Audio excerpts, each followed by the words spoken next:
नमस्कार साथियों, स्वागत है आप सभी का हाड़ा मानक हिंदी चैनल में। मैं चंद्रभान सिंह हाड़ा, हिंदी शिक्षक 12 राजस्थान से। ये वीडियो सामान्य हिंदी व्याकरण के एक प्रमुख बिंदु युग्म शब्द पर केंद्रित है। इस बिंदु पर यह मेरा दूसरा वीडियो है। इस युग्म पर ध्यान दें। द्वीप, यदि छोटी की मात्रा है तो द्वीप का मतलब होगा हाथी, और द्वीप इसका मतलब होता है टापू जो चारों ओर से पानी से घिरा हुआ हो। ठीक है ना। इसी तरह से आगे देखिएगा आप, दरभा और दुर्वा। दरभा इसका अर्थ होगा कुश घास, और दुर्वा इसका अर्थ होगा दूब। इसी तरह से यहां देखिए आप इस युग्म को, धनु इसका मतलब है धनुष, और धेनु इसका मतलब है गाय। इस युग्म पर ध्यान दें। नांदी इसका मतलब होता है मंगलाचरण, और नंदी ये शिव का बैल है। इसी तरह से इस पर आपका ध्यान चाहूंगा, निर्जल जो कभी बूढ़ा ना हो, और निर्झर यानी जर। इसी तरह से इस युग्म पर देखें, निशाकर रात को करने वाला चंद्रमा, और निशाचर रात्रि में विचरण करने वाला राक्षस।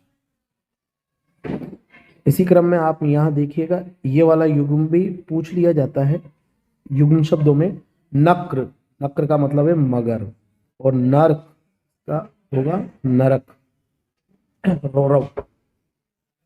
इसी तरह से यहां देखिए आप, निशान दंते झंडा, उड़ता निशान था हाथी पर, और निशान तालव्य शकार इसका अर्थ होगा चिन्ह। इस वाले युग्म पर ध्यान दें। नेति छोटी की मात्रा त में, जिसका कभी अंत न हो, न इति, और नेति ये मथाने की रस्सी जो छाछ आदि बिलोते हैं ना, उसकी जो रस्सी होती है वो। इसी तरह से यहां आगे बढ़िए आप, इस वाले युग्म पर ध्यान दें। परिणाम इसका मतलब होगा नतीजा, और परिमाण इसका मतलब होगा नाप तोल माप आदि।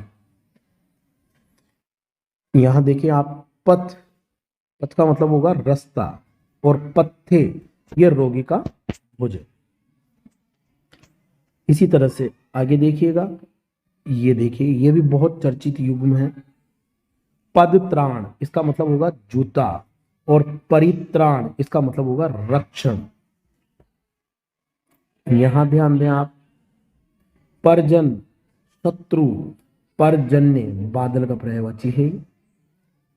और ये देखिए बाण, ये तीर के लिए कहा जाता है, और बाण इसका मतलब होता है आदत। आगे देखो, यहां देखें, मेघ यज्ञ नरमेघ, और मेघ यानी का बादल। यहां देखें, रोचक दिलचस्प, रेचक दस्तवार, और रंगने वाले। अगले पेज पे आपका ध्यान चाहूंगा, यहां देखिएगा आप, इस पे देखो 348 वाले युग्म पर, लवण इसका मतलब है नमक, और लवन इसका मतलब है कटाई। इसी तरह से इस वाले युग्म को ध्यान दें। वर्ण ये इसका मतलब है घाव, और वर्ण इसका मतलब है रंग या सामाजिक।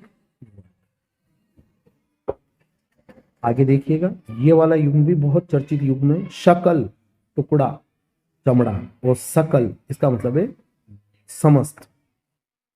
शंभु ब, और इसका मतलब है घोंगा, और शंभु शिव।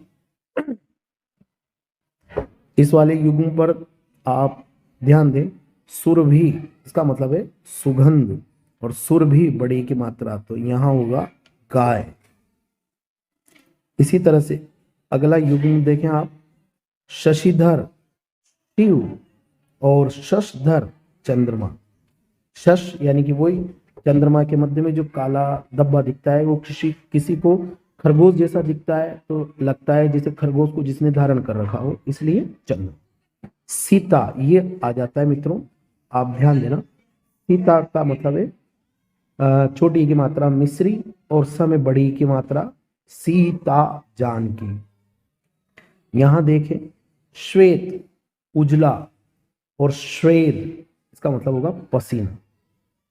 इसी तरह से हंस यदि अनुस्वार है तो पक्षी विशेष है मराल, और हंस यदि चंद्र बिंदु से युक्त है तो हंस। श्रुति सम्मत शब्दों को आज की इस वीडियो में देखा, तो आज बस इतना ही।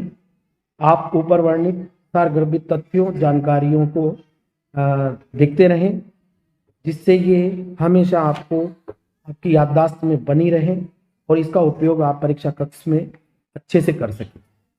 आप मेरा साथ देते रहें। मैं निरंतर आपके लिए विषय और परीक्षा से संबंधित सारगर्भित तथ्यों को मानक रूप में आपके समक्ष प्रस्तुत करने का प्रयत्न करता रहूंगा।